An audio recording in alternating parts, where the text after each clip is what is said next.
Shalom Ubracha from Bina, Sydney, Australia, partnering with JewishTV.media. Today's topic for personal growth is failure, a tool for growth. Failure often stands in the way of progress. When we fail, we feel bad about ourselves. We're then discouraged and we don't want to get up again and try more. But we need to change our whole perspective on the concept of failure. Failure is actually a good thing. Failure is a tool for growth. Let us consider the following story. I once heard that there was an employee of an extremely big, successful computer company who in various programming made a little mistake in the computers and pressed the wrong button and cost the company over $1 million. He realized his mistake. It was too late. It was irretrievable. He's sitting in his office waiting to be fired, and he gets the call to come to the boardroom. He comes to the board meeting and all the top executives are sitting there, and they say to him, "So what did you do?" He said, "Well, I made a real bad mistake."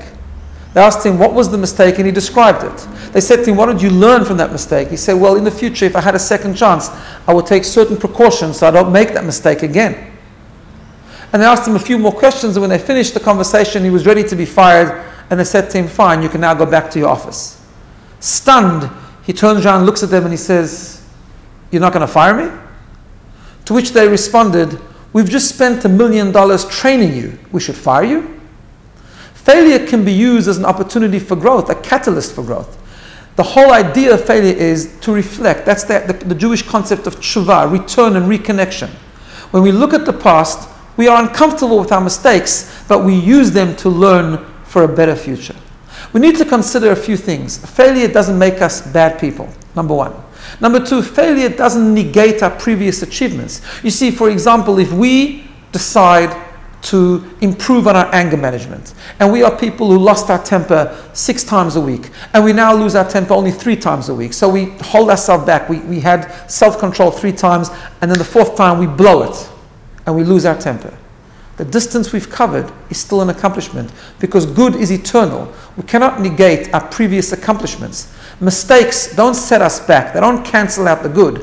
They just set us back a little bit and give us an opportunity to reflect again and to learn how to become even stronger and even better. Thank you for listening, and shalom from Bina, Sydney, Australia, and JewishTV.media.